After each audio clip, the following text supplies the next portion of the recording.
Hello world, this is Random Fix. In this video today, we're going to be discussing the Hyundai drive cycle procedure. So if you have a 1996 and newer Hyundai, you're going to go and need one of these OBD2 readers to go ahead and scan the vehicle. You can find this port on your vehicle under the driver's side footwell area, and the connector just slides in. Mine is the white one right there. Yours might be a different color.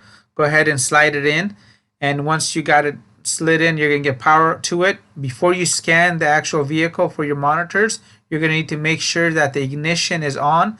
So you can tell that the ignition is on when the check engine light is on, but you want to have the motor off.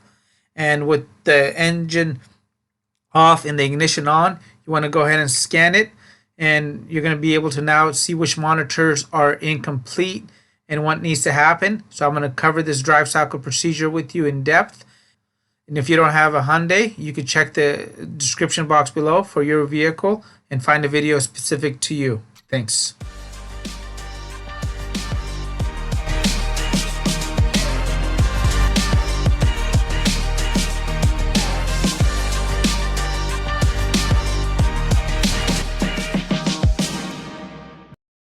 And before we jump into the drive cycle, check out the Smog Tips playlist. And once you click on the playlist, you can actually watch the whole drive cycle in process, where I'm going to show you how to do this on the road. And if you need further assistance on how to understand these inspection monitors, check out this video titled "What to Do to Smog a Car." Hello world, this is Random Fix. In this video today, we'll be going over the drive cycle procedure for a 1996 and newer Hyundai. And if your drive cycle needs to be complete, I'm going to show you how to do this from start to finish. So before we actually jump into the actual drive cycle procedure, we want to learn some basic vocabulary. OBD2, if it's presented during the video, basically it's going to be onboard diagnostics type 2. And this started in 1996. Before 1996, each vehicle manufacturer had their own port. And so if you wanted to go and troubleshoot your vehicle, it was a big old mess because you had to buy special adapters and it got to be very expensive. Now we can go ahead and diagnose most troubles on our vehicle for under $30 using a little scan tool or OBD2 reader, which I'll have a link to in the video box below. DTC stands for Diagnostic Trouble Codes. And there's going to be a pending code and a hard set code. A hard set code is one where the computer actually knows about the issue and it's triggered the check engine light, versus a pending code. And a pending code is one where the computer has an idea what it could be and needs more information and has not triggered your check engine light. And if you have a code that's popping up within milliseconds of basically turning your vehicle on after you've reset it, basically you have an open loop situation. So you could have a damaged wiring, a broken sensor. So you need to get those issues resolved before you actually do the drive cycle, because no matter how well you do the drive cycle, you will not be able to go ahead and pass an emissions test because your monitors are not going to set. MIL stands for malfunction indicator light, aka the check engine light, the service engine light, the service engine soon light. When you're using an OBD2 reader, you're going to see OK, and this is the same exact thing as complete, set, and that it's ready. You may encounter an INC, and this stands for incomplete, unset, and not ready. And if you see an NA next to a monitor, basically this is not applied to that vehicle, and go ahead and skip that monitor. I have 5 monitors here listed in order, and this is the order that they actually normally get ready in. So the very first monitor normally to set is going to be the oxygen sensor heater monitor. And in short, the oxygen sensor heater monitor helps the oxygen sensor get up to speed faster so the vehicle can do a better job of controlling its emissions. Then we have the oxygen sensor itself. And on most 4-cylinder Hyundai vehicles, we have at least 2 oxygen sensors. So there's going to be one before the CAT. This is known as a pre-CAT or upstream oxygen sensor. And right after the CAT or the catalyst, you're going to have the post-CAT oxygen sensor. This is also known as a downstream oxygen sensor. We have the EGR monitor. We have the CAT monitor. You may have heard people say their CATs are bad. Basically, they're saying their catalytic converters are bad. And the catalytic converter is the part, and the CAT on the OBD2 reader is the actual monitor. And we have the EVAP, and the EVAP stands for the Evaporative Emission Control Systems. And in short, this basically keeps the fumes out of the atmosphere. And as a helpful tip, go ahead and use a stopwatch during the test because it will make it a lot easier to track your progress. Here's some technical parameters on your Hyundai that we need to go ahead and cover. And I'm going to go ahead and apologize now. I actually like to pronounce it as a Hyundai because I've been doing it for such a long time. So if I keep saying Hyundai, just please understand why. So on your Hyundai, you want to go ahead and make sure your check engine light is off and that there's no stored codes in the system again. You want your fuel level to be between 1/4 to 3/4, and 3/4 is highly recommended. Turn the AC off as well as the defrost. Make sure that you avoid sudden acceleration, sharp turns, sudden braking. Avoid hills. In the night before, go ahead and take the vehicle keys out of the ignition, lock the doors, and keep the keys far away from the vehicle so the vehicle can actually go into a deep sleep.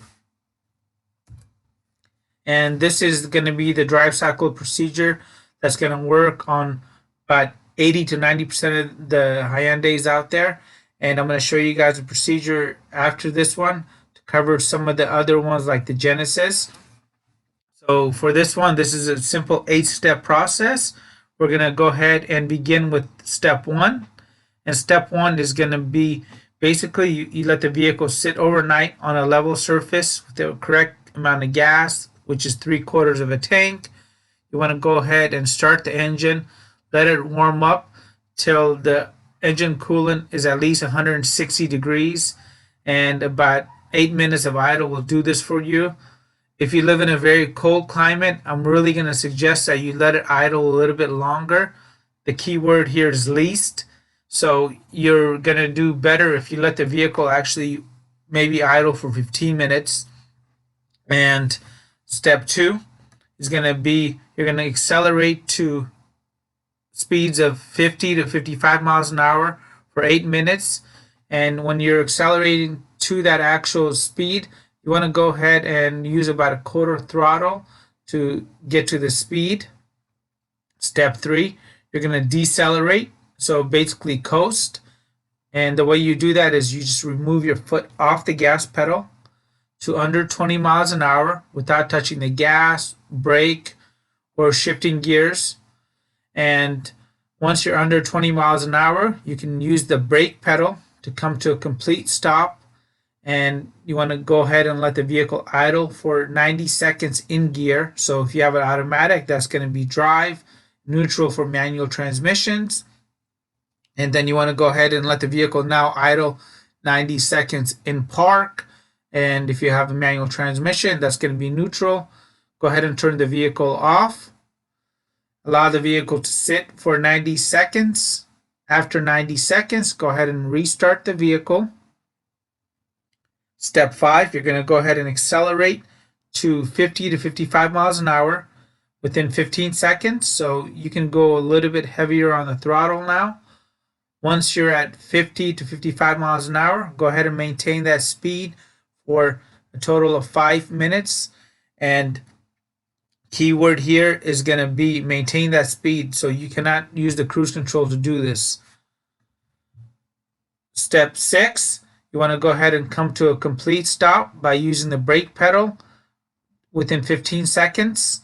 And basically, you're going to be at your speed of 50 to 55 miles an hour. You're going to use the brake pedal to come to a complete stop. And once you do that, you're going to go ahead and repeat steps 5 and 6 twice. And once you've done steps 5 and 6 a total of 3 times, you're going to go ahead and let the vehicle idle in gear on the final 3rd stop for 90 seconds. And once the 90 seconds has occurred, go ahead and turn the ignition off. And you want to wait 90 seconds. And then you want to use that OBD2 reader that I showed you earlier in the video. And when you get back from your test drive, you want to scan it. And if everything is done, it'll say 0 codes incomplete, 7 that are complete, and 4 that don't apply, and 0 codes found. And this is a 100% chance that you're going to go ahead and pass your emissions tests as long as you haven't altered anything on your vehicle and your vehicle passes the visual inspection as well, which I'll cover a little bit later. To check the status on the monitors. And my biggest tip here with passing an emissions test and getting the monitors to set is to focus only on the unset monitors. So if you see that the EVAP monitor is unset, I'm going to cover this a little bit later on in the video. That monitor may be exempt in your state.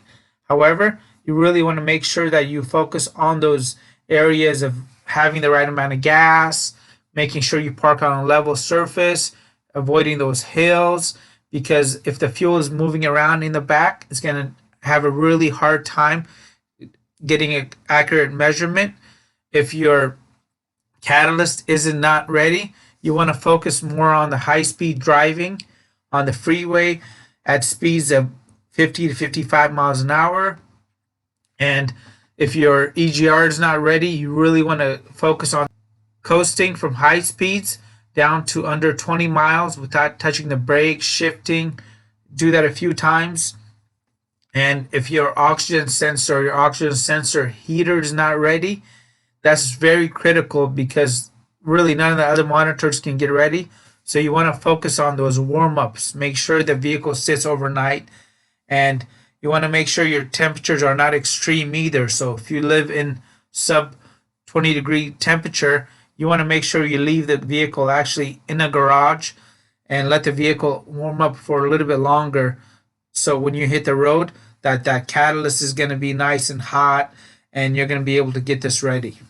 And here's the second drive cycle for the Genesis, for example, here. And this is going to be a little bit longer. And we're going to go over this now. So step 1, go ahead and start the vehicle. Let it idle in park for about 5 minutes. Once that's up, go ahead and drive the vehicle.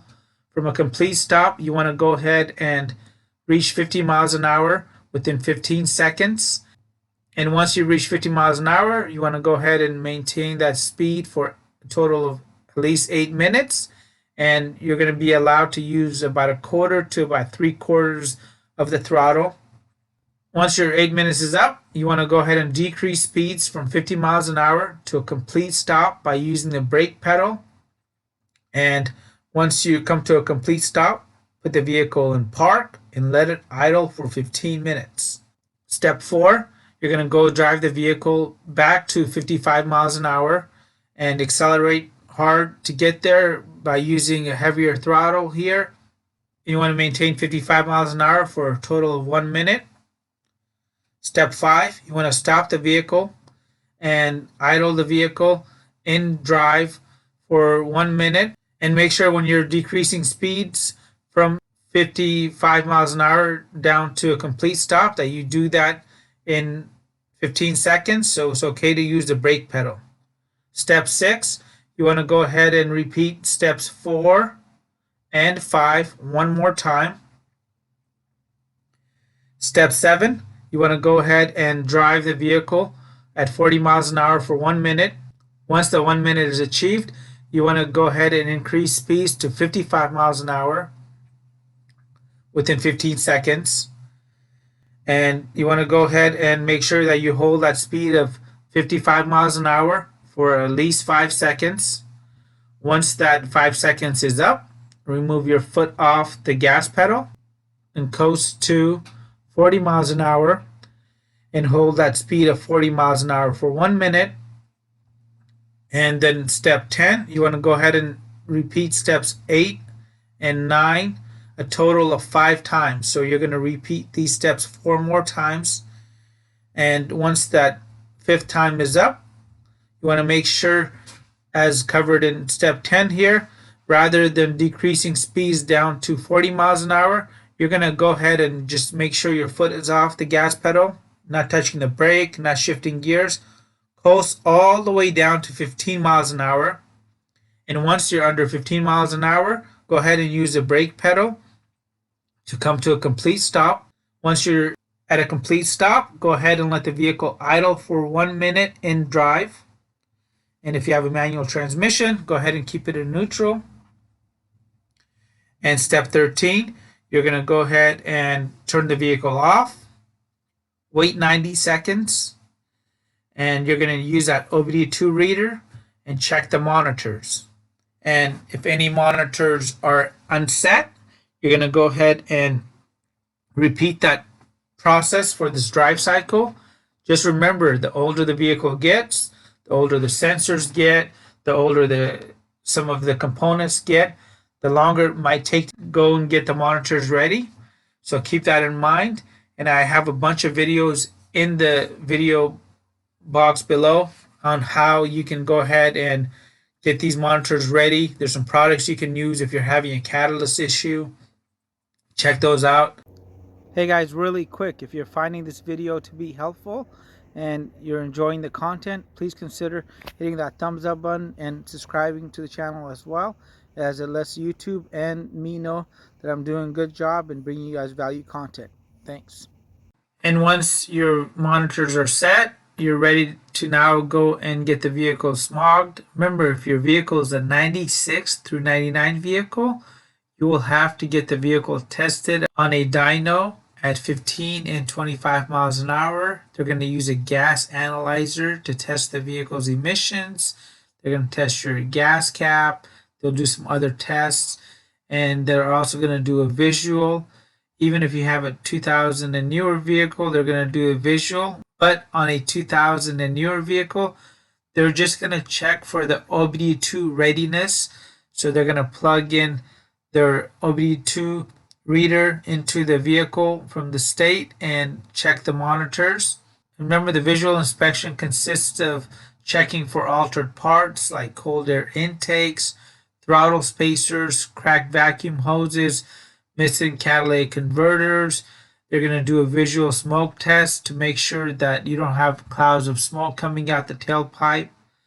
And as of the end of 2020, this is the current rules here for California, and California happens to be one of the stricter states, so you have to check the regulations for your own state. Here in California, if you have a 96 through 99 vehicle, you can have any one monitor show incomplete and still pass.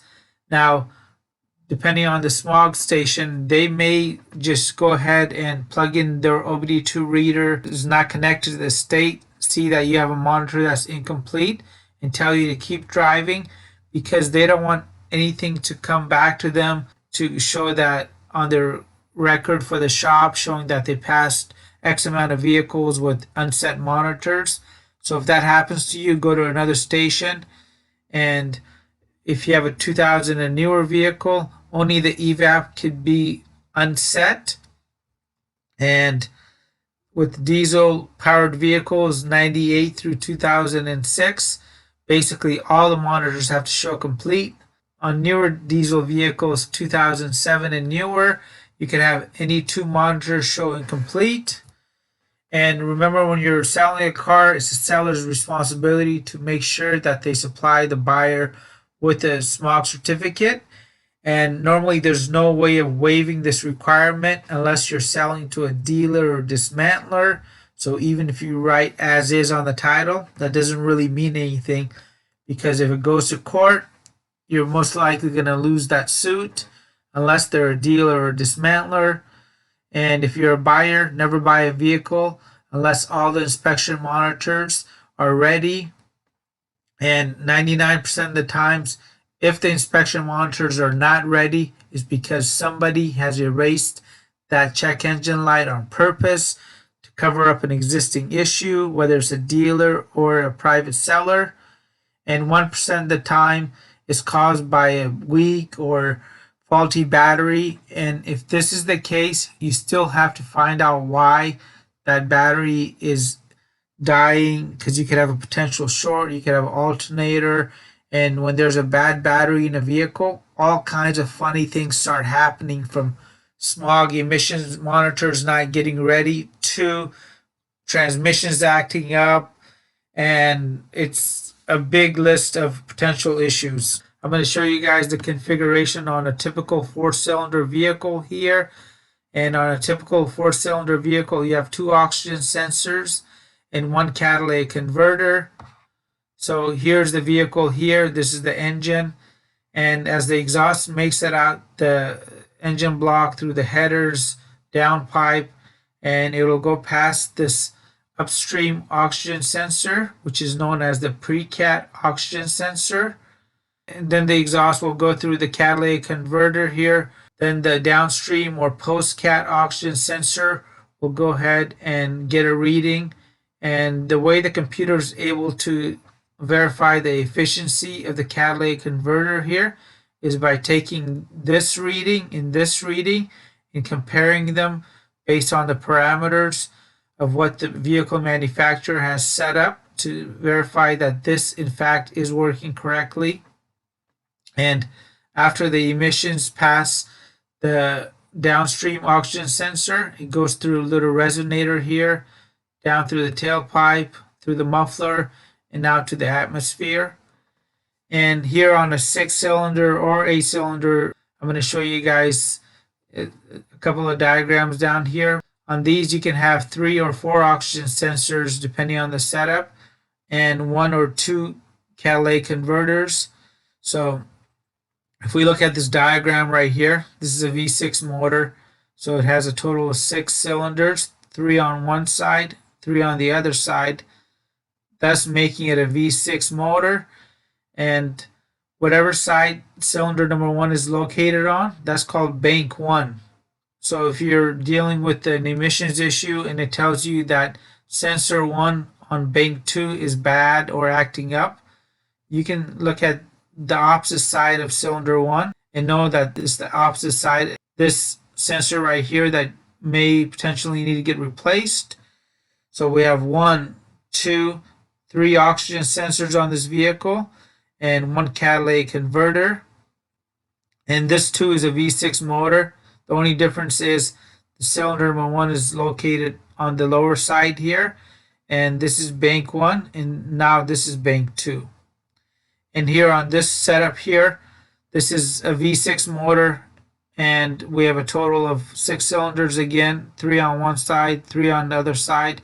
But now we have 1, 2, 3, 4 oxygen sensors and 1, 2 catalytic converters. And if it was a V8, it would just have an extra cylinder on each side. And here's my top 8 tips to pass an emissions test. The very first one is going to be, make sure that you smog right the very first time. So if you know your vehicle has an issue, you want to make sure to get that issue fixed before you try to go and smog the vehicle. And you should never really fail an emissions test, because with these simple scan tools, you can verify that all the monitors are ready. And before you go to the station, you can just do a simple plug-in and it'll let you know that the car's inspection monitors are ready. And you can do this with confidence, knowing that you're going to go and pass now, because any failed emissions data will get reported to Carfax and AutoCheck, and this can actually reduce the value of your vehicle. Number 2, you want to make sure that the check engine light is off but working. So before you purchase a vehicle, put the key in the ignition and turn it to the very last position and verify that the check engine light is there. And I've seen people actually remove the check engine light. 3, this really helps with those 96 through 99 vehicles. You want to make sure that the tires are properly inflated, as this will lessen the load and will allow the vehicle better operations. The same thing with the oil here. The oil actually contains a lot of the hydrocarbons, and since they're going to be doing a real emissions test using a gas analyzer, you want to make sure you reduce the hydrocarbon numbers here, and this is a simple oil change. And tip 5, you want to go ahead and take the vehicle for a very long test drive before you reach the emission station, and leave the car on if possible before you get it tested with the emissions probe. Tip number 6, use some fuel additives. I personally love the Lucas Oil upper cylinder loop. You'll find a link to this in the video box below, as well as anything else that I showed you guys in the video. Tip number 7, you want to avoid wet weather, and this is not to say that you cannot pass an emissions test with it raining outside. However, you'll just get much better results if the tires are dry.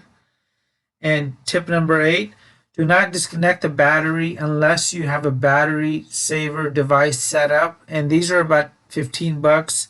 And basically this will keep your car's computer data, your clocks, your radio stations all in sync. And remember, the only real solution oftentimes is to repair or replace the component. So there's no such thing as a miracle in a bottle. But if you're looking for a quick fix for your catalytic converter, just because maybe you don't have the time or money to go and have that issue fixed, I have a couple of videos down in the video box below that cover such products, and I'll give you guys my honest and truthful review of them and some preventative tips here. I love doing everything myself, so if you can try doing some of the simpler repairs yourself, like the engine oil changes, transmission fluids, differentials, changing the filters, the engine air filter, the cabin air filter, the fuel filter, if you clean your throttle body, change the wipers, and do the brakes on your own vehicle. This is such a nice thing to start doing, because the more you learn about a vehicle, the better off you're going to be as far as taking care of it. And what I have found out from my own experience of working on cars over the last 27 years is the time that I actually save doesn't even compare to the amount of money, because a lot of people will go and get their oil changed at the dealer, and that could take 1 hour or 2 hours. Most of the times I'm able to change the oil on my vehicle in under 15 minutes. So not only did I save between 60 to 80 bucks, but I saved myself at least 45 minutes of not having to wait around, and I got it done and I can go move on with my life. And I really hope the video was helpful. If it was, please comment down below. If you guys got any feedback on how I can make it easier, please let me know. Have a great day, and thanks again for watching. In case you guys are new to the channel, there is a subscribe button in the bottom right hand side right here.